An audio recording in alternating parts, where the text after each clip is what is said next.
Quand on commence le dropshipping et que nos chiffres commencent à exploser et qu'on dépense de plus en plus, le plafond de la carte peut être quelque chose d'assez bloquant, assez limitant. Ça a été notre cas et dans cette vidéo, je vais te montrer comment faire pour éviter ça. C'est parti.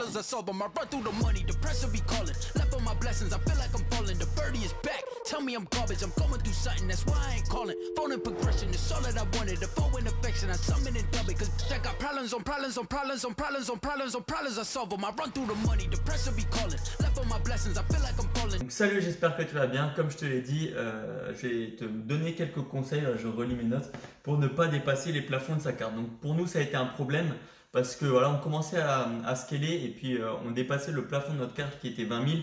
On payait la publicité Facebook, on payait les produits, on payait plein de choses avec la carte, les abonnements Shopify, les frais, tout ça machin.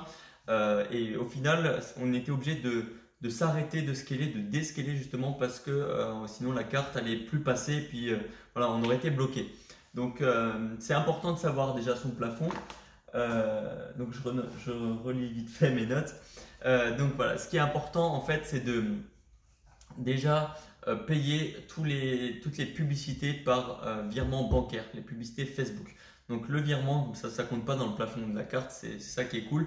Et sinon, on peut aussi mettre PayPal sur les publicités Facebook. Et puis quand on choisit PayPal, il va nous demander une source d'approvisionnement préférée. Et là, on va mettre prélèvement bancaire, enfin le compte bancaire et non pas la carte. Parce que sinon, PayPal prend la carte et voilà, ça va revenir au même. Mais voilà, ce qui est intéressant, c'est de pouvoir essayer PayPal et les virements bancaires pour Facebook. Ensuite, pour les produits. Les produits, généralement, on les paye par carte sur AliExpress.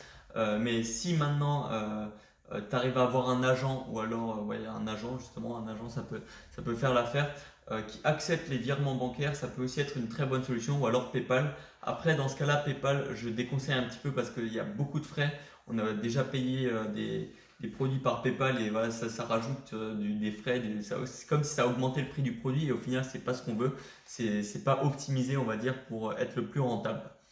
Voilà, je regarde mes notes et puis voilà, c'est tout ce que j'avais noté. Donc voilà, c'était un petit peu ces deux astuces qui sont pas négligeables parce que comme ça la carte est quand même importante dans le business du e-commerce et si on crame la carte à faire plein de dépenses, évidemment ça va être compliqué. Donc j'espère que cette vidéo t'a aidé et qu'elle va pouvoir voilà, justement éviter de te faire bloquer par Facebook ou peu importe hein, parce que si on peut pas être payé, ben c'est un petit peu la merde.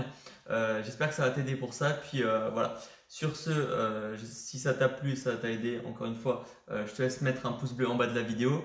Puis si jamais tu as des questions, n'hésite pas à nous ajouter sur Instagram ou alors sur mon Snapchat que je vais mettre là ou là, je sais pas.